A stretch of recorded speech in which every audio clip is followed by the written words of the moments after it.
We were facing bankruptcy. Sat down with the bankruptcy attorney and let him know everything that was going on. Fast forward a few months later, we're in front of a bankruptcy attorney. And he goes, so, tell us how you got here. And I tell him the story. And then I said, yeah, and I had a business partner. And my wife goes, and he goes, well, how much did you lose? My wife goes, $15,000.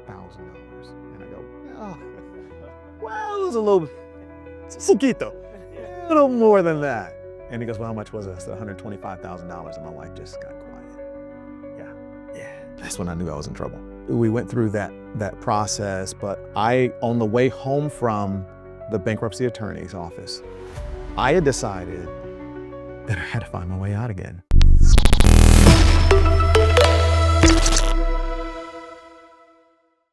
What is up, everybody? Today I'm so excited, and we say that a lot, but today I'm especially excited because we have a very, very, very special guest, someone that we have referenced in previous episodes before, somebody that I consider one of the most polished and best speakers in the Central Florida area, probably maybe even nationally to a degree, because he is a national speaker, maybe even international, I think. International. Three-time EXP Icon agent, going on his fourth year.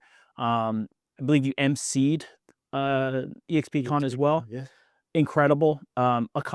Extremely well accomplished. He's a Disney ambassador, but I think more than anything, he is a believer, a strong believer in Christ, and a father, a husband. And today we have the one and only Mike Collier. Hey, man, thank you. I love that intro. Yeah. Yeah. You know, the last part that you said is the most important part to me, man. You know, being a believer, being a leader for my family, and being a good husband and good dad, man. I like to make it fun, make those memories count. So, talking about making it fun, making them count. I know you're a big Disney guy. What even is a Disney ambassador, just so that the people understand? Yeah, so a Walt Disney World ambassador, there's a Disney ambassador at each Disney location around the world, right? But it started at Disneyland, where it all started, Disneyland, California. So in 1965, so Disneyland started in 1955. In 1965, they were celebrating their 10-year anniversary. And so what they call the Tencennial celebration. And Walt Disney himself named Miss Tencennial to be an ambassador for him because, as you can probably imagine, he needed to be in a lot of places all at the same time, and he could only be in one place at a time. So he named someone to be that person for him, and her name was Julie Ream. She was the very first Disney ambassador. And so she would speak in front of the media, she would stand on stages, she would introduce other, executive committee and whatever it was that he needed her to be. So she would be there in his stead. Well, that tradition continued each year since then. And then when Walt Disney World opened in 1971, they selected the very first Disney ambassador then, Debbie Dane Brown, and that tradition has continued. And so every 2 years now, they select a new Disney ambassador to represent not only the company, but represent the cast members in the community and the world abroad. Yeah. So how many ambassadors are there right now? I believe there's a total of 11. Don't quote me on that, but you're one of the 11. Oh, I'm sorry. So I was selected in 2006. Got it. Okay. And so we've had 82 ambassadors in total, and I'm one of the 82. That's since 1960. One hell of a feat. Yeah. Yeah, it's pretty cool. Yeah. It's pretty cool. So, there's only 2 selected every other year. Yeah. And as an ambassador, is that the same thing as a spokesperson too? Kind of like a spokesperson. That's one way to think of it.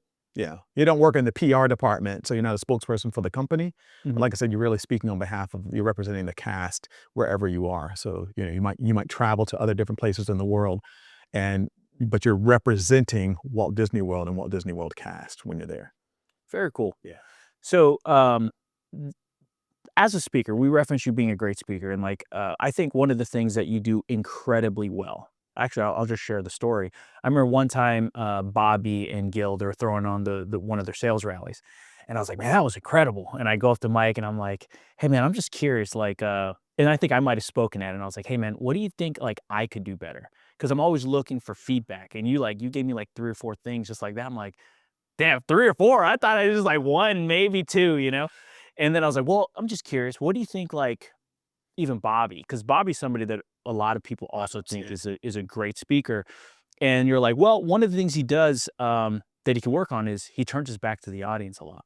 I noticed he doesn't do it as much anymore. This was like a year or two ago, something that maybe I don't know if you coached him up on it or whatnot. No, I may have mentioned it to him, but it probably wasn't because of me. Yeah. But that was like something that like, I don't even think of that. Like when you walk down the aisle, you're talking to the audience, let's say they're all in front of you, and then you walk down the aisle. And I was like, well, what are you supposed to do when you walk by? He's like, well, just walk backwards. I was like, Yeah. Yeah, the same way that you walk into that audience, and I see it a lot, right?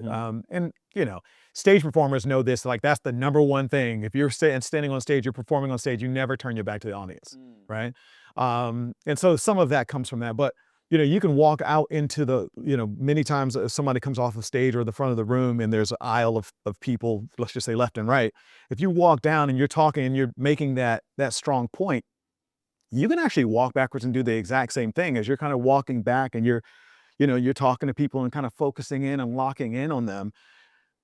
You give yourself that grace to back up, and it may seem awkward if you're not used to doing it, but it actually doesn't feel awkward to the audience because they're still very engaged. When you turn your back and you walk away from them, then that gives the room kind of a break. You kind of break that tension.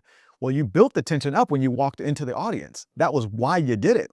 It's a performance. yeah. It's why you did it. But then you break that tension as soon as you walk away. It's like the fourth wall on TV.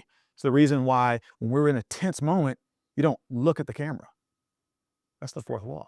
Unless you're Deadpool. Unless you're Deadpool, right? And there's a reason why he does it. Right. Built in. But yeah, so that's all. That's awesome, man. I wanna kind of talk about I guess some of the vulnerabilities that you bring to the Alliance, because as somebody who joined the Alliance a few years back and went through the boot camp, Yeah. you're one of the people that everybody that goes through gets to meet and gets to go through your class. And everybody from Gil to Bobby to Deontay, they're all amazing, and they all always have a ton of stuff to give. But I remember specifically your class I already felt like, oh, this is the place where I gotta be. Yeah. But after your class, I was like, oh, this is a place I need to be. Oh, I like that. Because you brought a different level of vulnerability where you shared your story, you shared some of the struggles that you had. And to me specifically, I was like, okay, I could understand a completely different side of this business. Yeah. Because you were able to share that vulnerability. Yeah. How, I guess what I want to know is like, how did you come to that realization that like part of being able to connect with people is opening up, being vulnerable, sharing something that may be painful to you, but might be universal? That's a great question. Yeah, I've always been one who just loves a good story. I remember when bookstores were still a thing.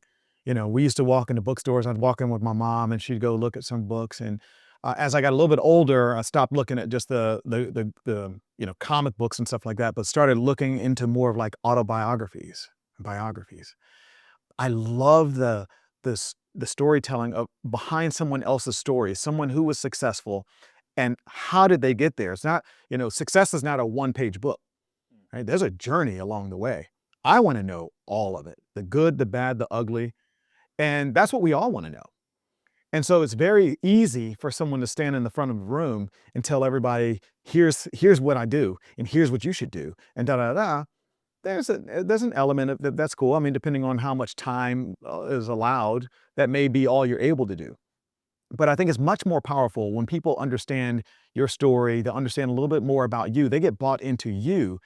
People care more about what you have to say once they care about you. And so I share my story from a place of vulnerability, not just to say, woe is me. Sometimes we hear about the NFL player who, had to eat paint chips when he was 12 years old and, he got beat up all there, right? And now he's an NFL star. It's like, oh, okay. But there's a reason why those guys make it to the league. Yeah. There's a different level of hunger that's there. It's not just the story for story's sake. And when you lean into that story, it makes you care more about the person. And that's kind of why many of us who are sports fans actually end up loving the game. Right? We love our favorite players because we know their story. And so I like to share my story because when I talk about vulnerability, I'm not just sharing my story for story's sake. I'm sharing that so that you can see yourself in my story and that you can see why you should be vulnerable on camera as well, why your story matters. Because people don't care how much real estate you sell. If you're a 3-time icon, 5-time icon, whatever it is, people aren't going to care as much. I mean, yeah, they'll give you your kudos. They'll slap you your high fives and say that guy's a rock star, that lady's a rock star. But when they know the story, they're like, yeah, that person's a rock star.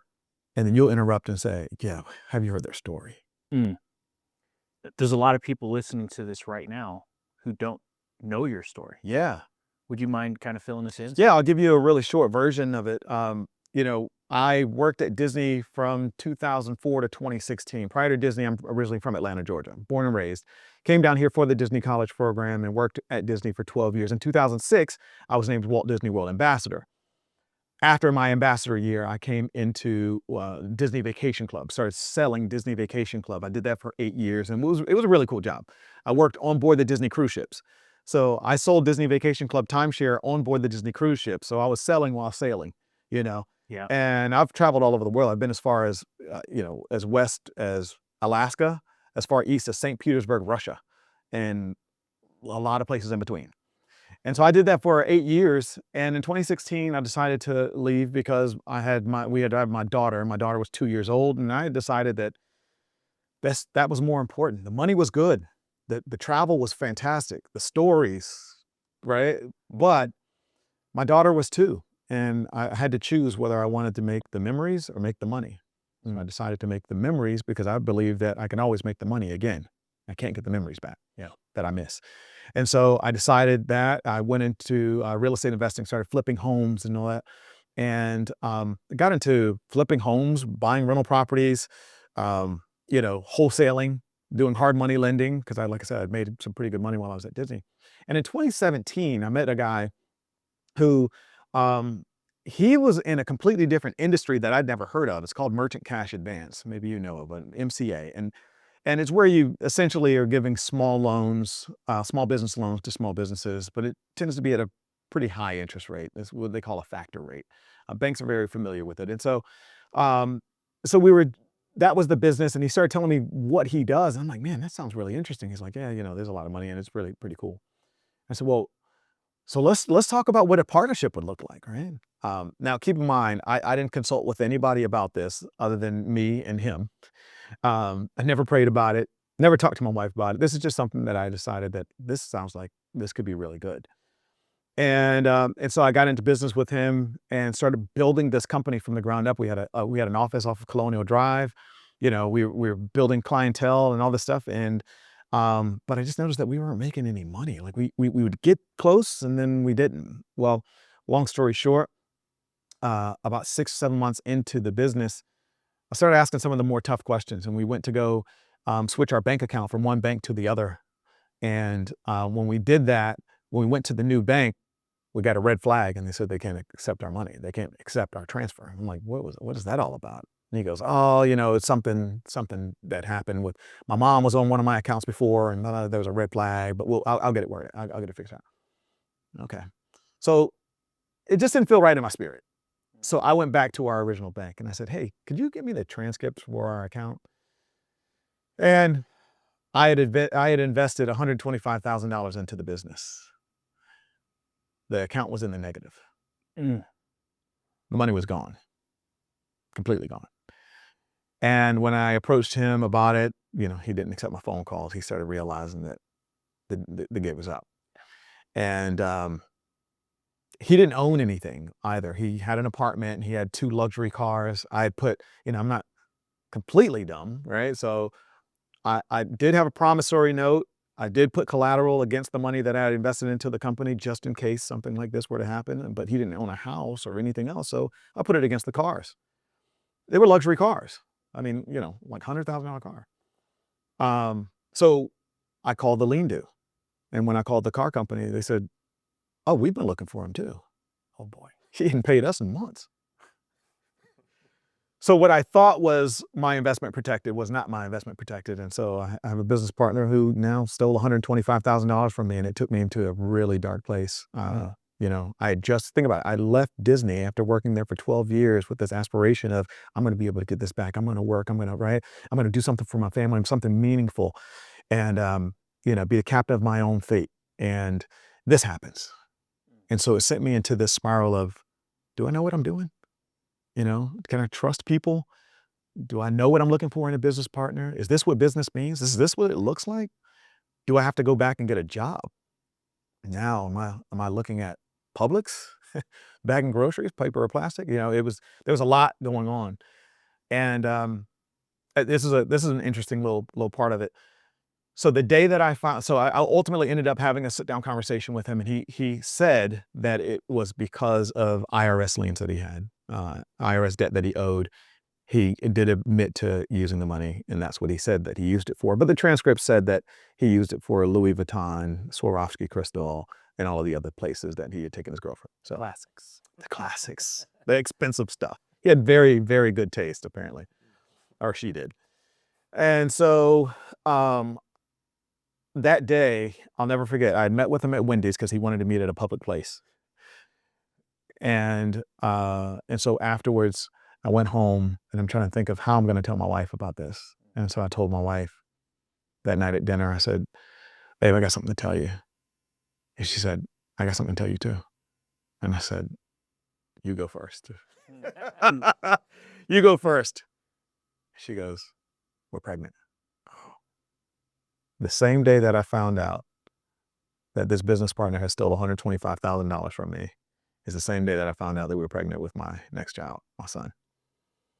And she goes, so what did you have to tell me? I said, I can't even remember. This is such good news, I can't even remember. Yeah.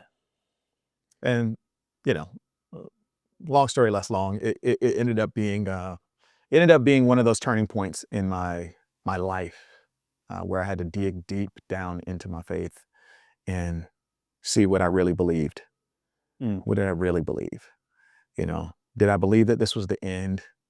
Did I believe that people are like this, that I can't trust anybody else?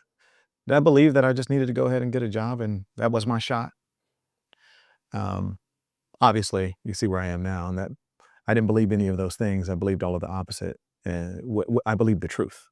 The truth is that I'm a child of God. And what I also believed is there was this little thought that the enemy had placed into my head.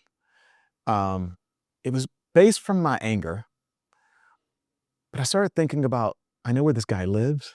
I know every move he makes. I know his girlfriend. I know his cars. I know everything. It'd be easy to do something. But the only thought that kept me from doing anything sinister was thinking about my daughter putting her hand on the other side of a 6-inch piece of glass and me not being able to be there. Remembering that that was the whole reason that I made this jump in the first place. And God reminded me, what's $125,000 to me? I own it all. Yeah. And that was my wake-up moment. I went into a 7-day water fast. It was the first time I had ever fasted. I did a complete 7-day water fast, only water for 7 days. And it was the clearest that I'd ever thought, seen. It was the best experience that I'd ever had. And I was clear coming out of that and started charting my own course from there. I love that. Yeah. Do you feel that you made that decision to get into business with this guy out of desperation to a degree, or was it kind of just like you see a huge opportunity and you just like... It was opportunity. It was greed. It was greed. I was trying to, I was looking for the shortcut. Yeah. I saw an opportunity to make a lot of money. I knew that ultimately we all, we talk about wealth generation all the time, right? Yeah. And so if I know that I am planning my life to build wealth and create opportunities not only for my family, but for others, and I know that capital is needed in order to fund that, then if I can see a way to create capital that much faster, albeit legal, right? Then this could be it. Yeah. This is the opportunity that maybe nobody else saw or just wasn't aware of, and I'm in. Yeah. And you can't shortcut the journey, man. No, not at all. So you don't believe in shortcuts at all anymore? No. I believe that you can create your own shortcuts through opportunities and through relationship. Yeah. There's a few things that I walked away from that believing. And as far as like getting into business, I learned in that moment that I will never again get into business with somebody else who has nothing to lose. In order for me to get into business with you, you got to have a family. You got to be building something. You have to have the public, even a public persona. You have to care about what people think about you. What is your reputation? What is your character in the street? What do people know or say about you when you're not in the room? Yeah. If you don't care about that stuff, or you're just a silent individual, you could be the wealthiest person in the world, but if nobody knows who you are, I'm out. And I'm okay with that. That's a great rule. I love that. That's my new rule, man. Yeah. Have I ever shared with you my story of greed? No. That I thought was the shortcut, and like I was definite. This is it. Okay. And ended up, long story short, I was working at Chase Bank at the time, and I had a girlfriend. And I remember we used to like, and at this point I was making like 60 grand a year, which I was 20, 21 years old. Felt like a lot of money. I had no bills. I was making about 60 grand a year. And, you know, I had a little house on the beach over in Melbourne, or Satellite Beach, rather. And I remember I used to go on all these dates with my girlfriend. We'd go eat sushi, all these things. Then I found this opportunity, and I'm like, this is it. Yeah. All the dates stopped. Every spare dollar I had going into this opportunity, because what I saw, it was penny auctions. What I saw was we can invest your money and your money's going to compound. So it was probably over the course of like, I don't know, 14, 16 months, something. I'm dumping every single dollar I have into this project. It was a company called Zeke Rewards. And not only was I investing my money into it because I saw the, I guess, fictitious money, because I never cashed out. I started selling my friends, family, and all the people that I knew close, like my cousins, everybody, uncles. I'm like, dude, this is it. Look how much money we're making. Let's do this. And I convinced so many people to invest into this project. And then one day I go to the website, shut down. It says like FBI or whatever. I'm like, what is this? And we start getting notified. Turns out that company ended up being a $600 million Ponzi scheme.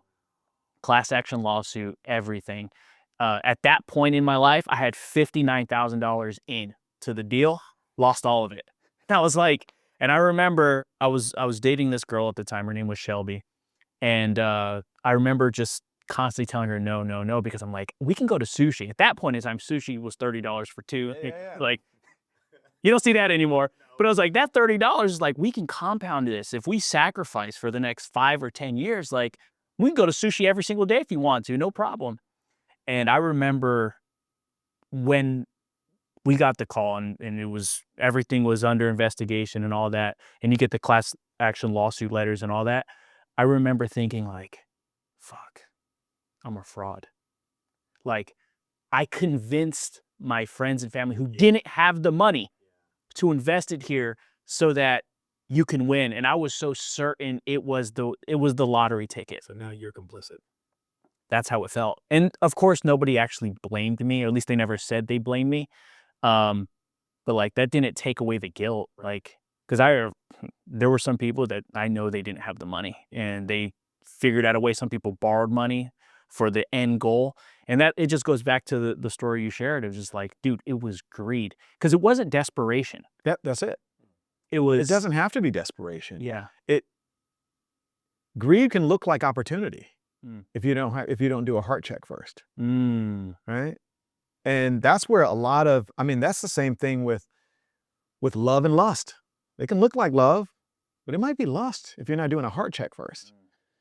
And think about it. Some of the greatest leaders in history have fallen due to money and sex.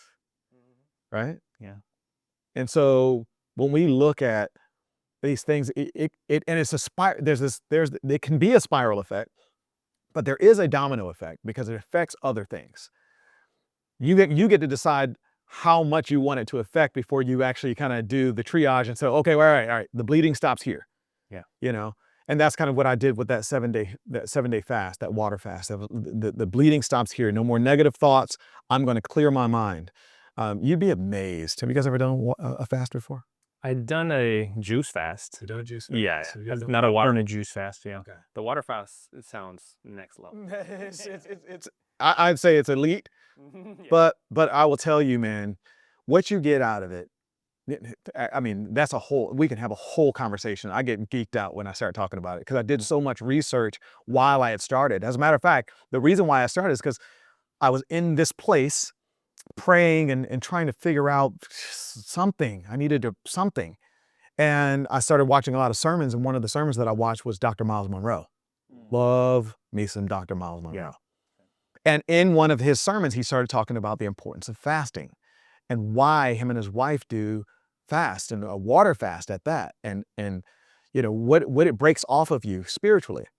Again, I started hearing these I won't say demonic thoughts, but these dark thoughts of violence and you know, revenge In the middle of the and fast. vengeance. No. This is before the fast. And this is why I was seeking something to stop the noise, turn on the light in the middle of the darkness. And so as I was listening to these sermons, I heard Dr. Miles Monroe talk about this, and I'm like, so I started doing a little bit of research on what this is and what are some of the benefits. And I go, well, let's do it. You know, I'm in. And starting day one, I started researching even more, and I started finding out that like there's a lot of people who do 3-day fast, but then there's some people who do a 5-day fast, and then there's people who do 7-day fast. And of course, there's even longer than that. But 7 is like that's kind of the tipping point. Yeah. 7 is the day. 7 is the number. 7 is the number of completion, right? But 7 days of this water fast. No, I chose not to do anything else. No coffee, no tea, or anything. Water. I didn't put any salt in my water. Some people add that for electrolytes because they don't want to pass out at work. I get it, whatever. I was raw dog, right? Because I needed it straight, no chaser. And you'll be surprised and just amazed at what the transformation that your body goes through. How you stop craving certain things. You stop after about day 4, your stomach actually stops growling. Your body understands that you're not going to feed it. And so once your body understands that you're not going to feed it, now your mind is in control.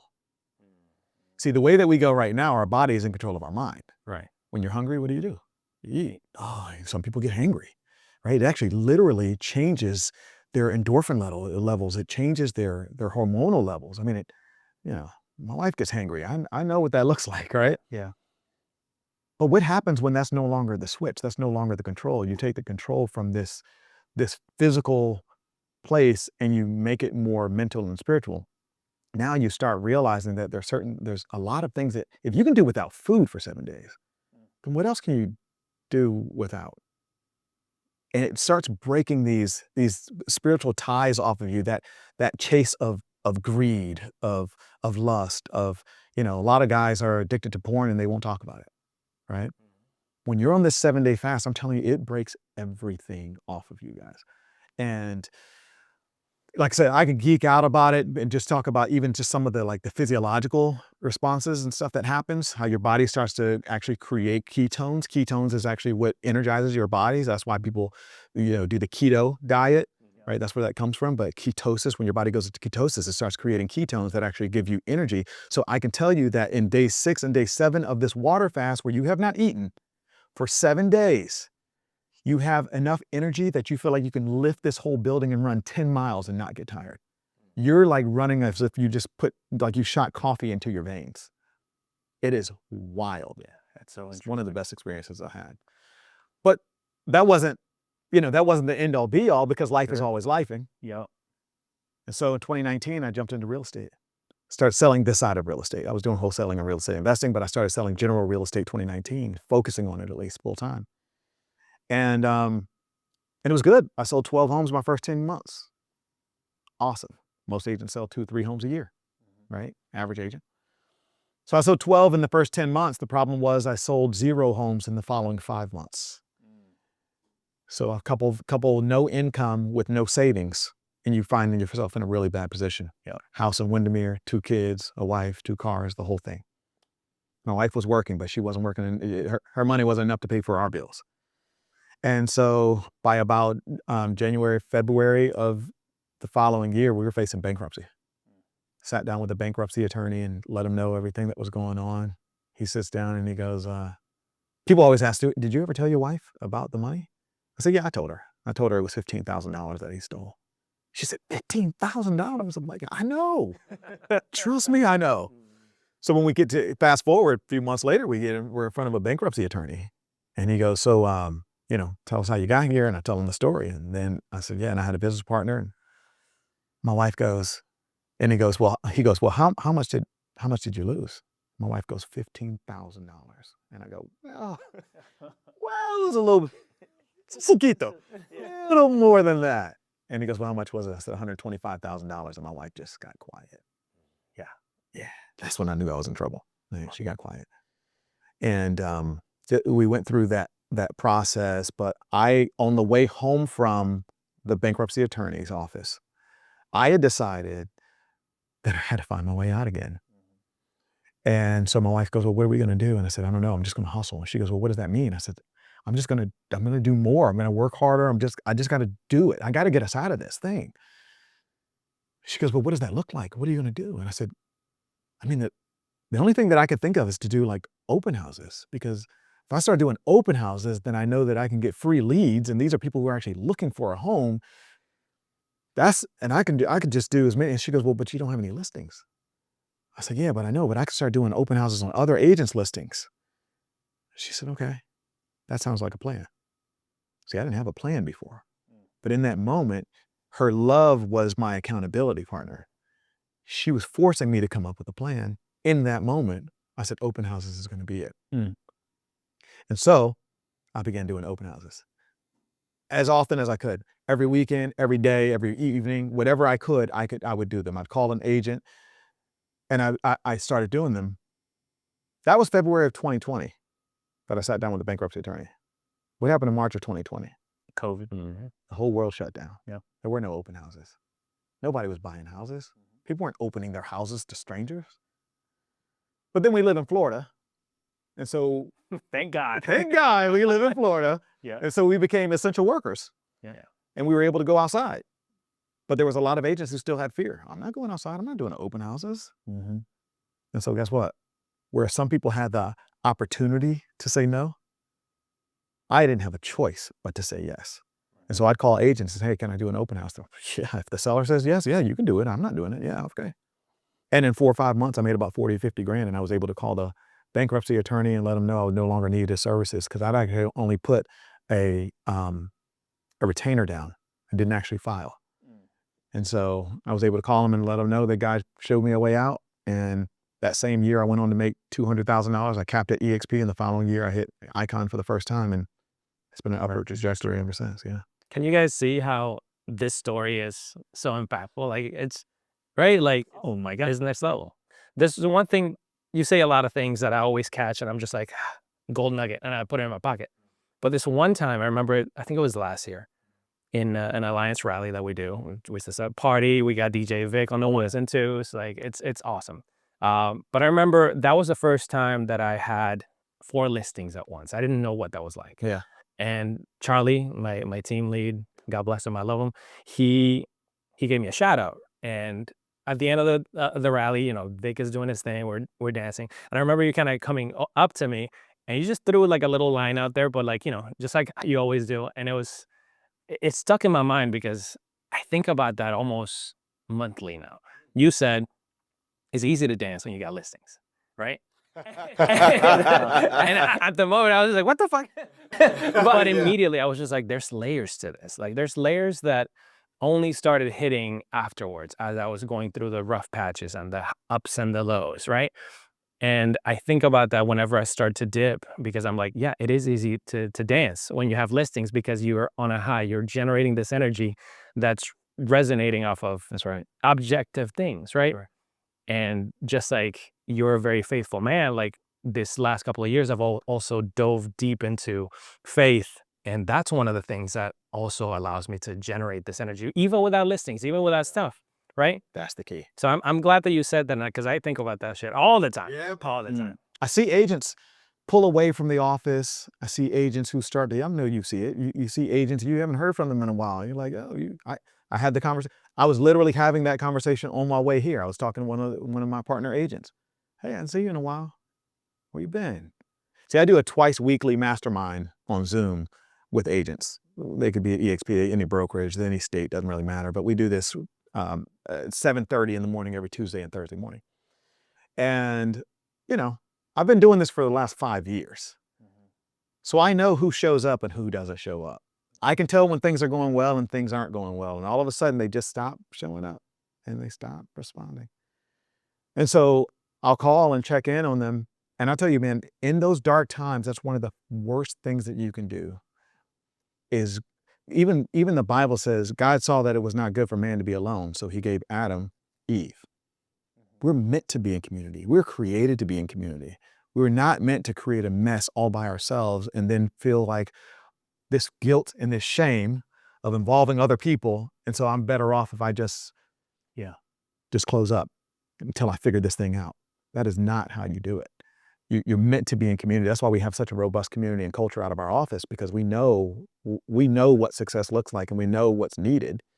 And so, but when you have something outside of your real estate success to hang your hat on, something that you can be proud of, no matter what.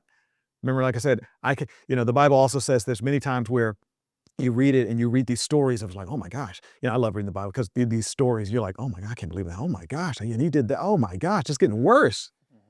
And then there's many times where it says, and then he came to himself. And that's always the turning point, when they come to themselves. When they see themselves the way that God sees them, or they were reminded somehow, some way of something that God told them a long time ago. When they come to themselves, that's the turning point. And so many times we can get to a point where we get the noise, the darkness, it starts to, these feelings, these emotions. And then when we come to ourselves, it's like, you know what? God didn't give me a spirit of fear, right? He gave me a spirit of courage. I'm going to face this thing. And you know what? It's going to look like a bruise. It's going to look nasty right now. It looks horrible right now. But this is going to be part of my testimony. This story that I'm going to one day share with other people will not only inspire them, but it's also going to help someone else who's sitting in the darkness turn that light on. Somebody else is going to hear the story and they'll go, I'm going through that right now. Maybe listeners who are watching this right now, as they're watching this, they go, that's me. I'm on the brink of bankruptcy. Matter of fact, there was an agent who's no longer at our office, not even at our brokerage anymore. She still follows me on social. She saw a reel of mine, and I talked a little bit about my story, about the whole bankruptcy thing, and she actually reached out to me. This was just a couple weeks ago. And she said, hey, was that just for social media, or is that a real story? I said, no, that's real. And she goes, can we talk? I started talking to her. Come to find out she's in the exact same place. But she was so worried about what it looked like, the outward appearance, that she did this and even chose a different brokerage just so she didn't have to be around the people who saw her smiling and dancing. Right. So we have to be able to find that within ourselves and know who our true self is, what our true north is outside of the things, the success, the accolades. We have to be able to stand on that and know that life is going to life, but I believe that life happens for us, not to us. That's so cool. Dude, I'm loving this so hard. Oh, this is great. Yeah, so obviously this show is about independent thinking. Yeah. And it wouldn't be a show about independent thinking if we didn't maintain the ability to look at things objectively. So I guess what is one thing that maybe you saw, heard, experienced in the last 5 years or so that you believed is absolute truth that you no longer believe today? That's a good question. That I no longer believe today. I would say that I used to believe that my identity is what people said it was. I used to believe that these, kind of similar to what we were just talking about, that I could put on these things, right? This costume. And the more I achieved, it's like leveling up in Zelda, right? You get better armor, right? And you're able to like kind of put these things on, and you walk out and people go, whoa, look at that. This dude is shiny, right? But then I started realizing that like, that's not what identity is. That's how a lot of people, that's what we typically attach ourselves to, identity. But your true identity is not rooted in what other people say. It's who God made you to be. I had a mentor who who used to teach. I'm a part of it's a men's group, and God bless him. He passed away just a couple of years ago, but he started this thing, and it's called Dream Builders. And in his honor, that's actually the name of my real estate group is Dream Builders. And but he used to say, when you wake up in the morning, there's 2 questions that you should ask yourself every morning. Who do I want to help, and how do I want to help them? Who did God uniquely create me to be? And what did he have put in my hands to allow me to help people? And now deciding on who I want to help and how I want to help them helps us to guide ourselves towards our true purpose, our true identity. And so, yes, he wants us to have the wealth and have the money and have the boats and the cars, all the stuff, right? He wants us to have all that stuff. But at the same time, he wants us to have that true identity, that true sense of self, that true, what we were actually given when we came into the world, not what we accumulated while we were here. And when we can stay rooted in that identity, that keeps us away from the darkness. That allows us to share our story, because again, life is always lifing. We're going to go through some stuff. We're going to go through some heartache and pain. And some of it is going to be self-generated. But if we always remember who we are in Christ, then we are able to then wear that as a badge of honor and find joy in all things and say, yes, I went through it, but it was worth it. And part of that reason that it's worth it is because I'm here to tell the story today to help somebody else go through it. I truly believe that your story is not for you. The story, this lived experience that we have here on earth, this is not meant for you to live it and just hoard it all and keep it to yourself and be worried about what other people say about it. It's actually meant for you to go through the things so you can come out of the thing to share that thing on stages, on podcasts, so other people can see it and then see themselves in it and be able to come out of it. Mike Collier, you're awesome, man. They say that when you step foot in the parks, Mickey goes, "Oh boy, gang's here. He's here." How can people find out what you're doing? Reach out to you, get in contact with you, anything like that? Yeah, man, thank you. So I'm the host of the Leverage Lounge podcast. So go check out the Leverage Lounge podcast. That's on YouTube, Spotify, Apple Podcasts. You can find it on all of those places. And the Leverage Lounge podcast is truly about how small business becomes big business through the idea of leveraging people, tools, resources, tech, AI. And so we kind of peel back the cover on all of those things. And then you can find me at the Mike Collier on all social media platforms. It's the best way to reach me. Beautiful. Well, thank you so much for coming in, Mike. Yeah, man. Thanks for having me.